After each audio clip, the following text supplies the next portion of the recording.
তো হ্যালো বন্ধুরা, সবাইকে আপনাদের স্বাগত আজকে নতুন ব্লগে। তো আজকে ব্লগে দেখাবো আমি আমার ফার্মের যে বাচ্চাগুলো আছে, এই বাচ্চাগুলার আয়রন ইঞ্জেকশনটা করুম।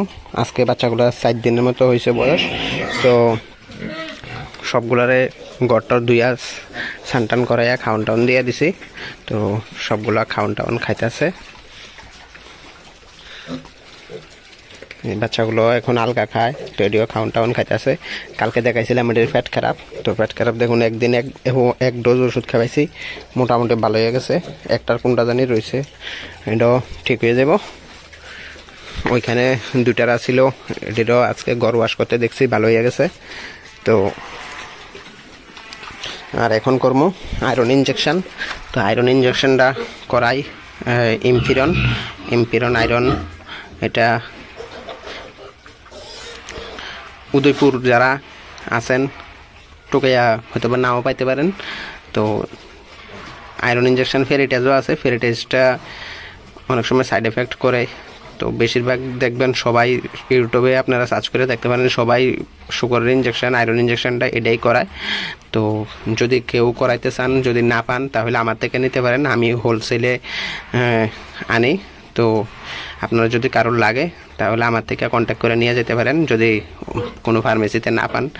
যারা আগরতলা আছেন তারা হয়তো বা আগরতলা পাইতে পারেন, তাও সমস্ত ফার্মেসিতে পাওয়া যায় না, বহুত খুঁজা 5N কিনে সন্দেহ আছে। তো দেখতে পারেন ট্রাই করে, না হলে আমার সঙ্গে যোগাযোগ করে আমার থেকে নিতে পারেন এমপিরন আয়রন ইঞ্জেকশনটা। তো এটা আমরা 3 দিনে বা 4 দিনে আরবার 12 দিনে বা 13 দিনে একবার করাই। তো এখানে আমার বাচ্চাগুলা সব ঘুমাইতেছে, কারণ গড়টা যখন ধুই গড়টা ভিজা থাকে। তো গড়টা ভিজা থাকে সময় আমি বাচ্চাগুলারে এখানে দিয়া দিই।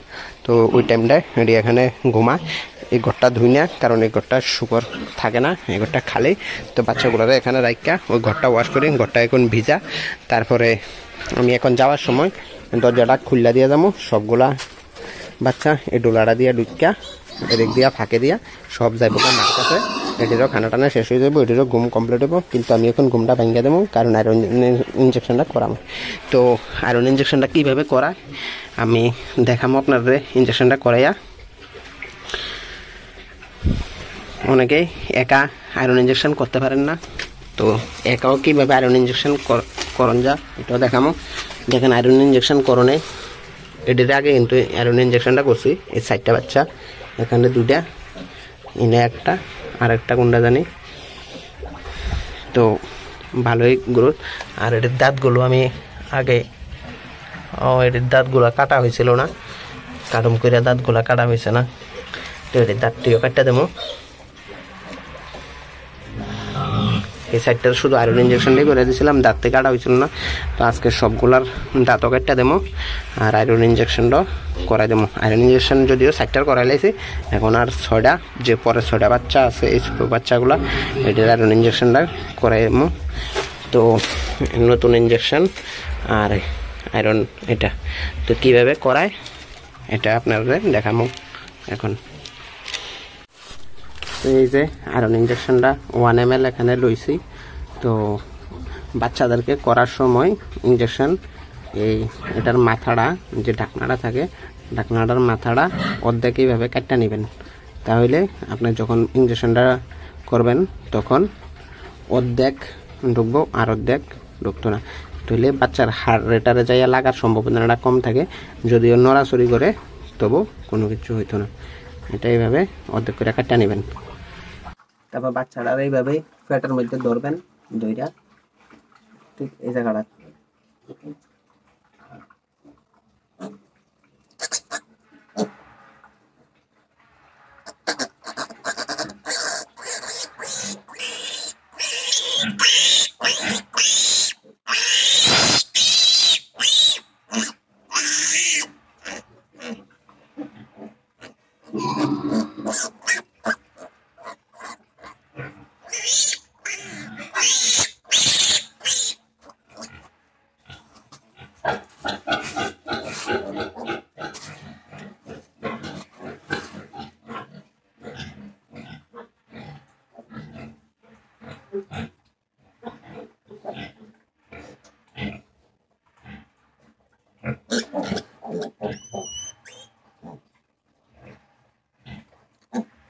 আয়রন ইনজেকশনটা খুব ঘন,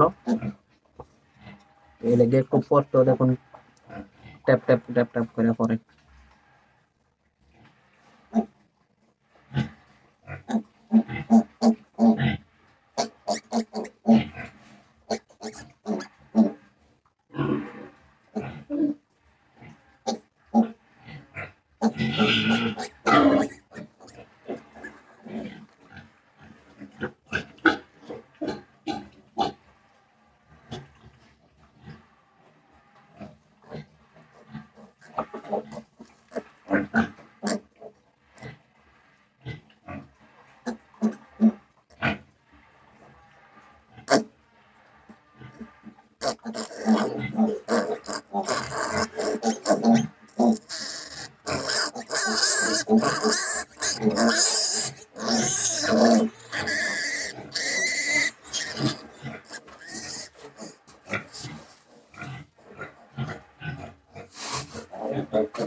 তো এইভাবে আয়রন ইনজেকশনটা করাবো, তারপরে দাঁতগুলা কাটা তো আপনারা জানেনই, আগে দেখাইছে। তারপরে দাঁতগুলা কাটতে দেবো।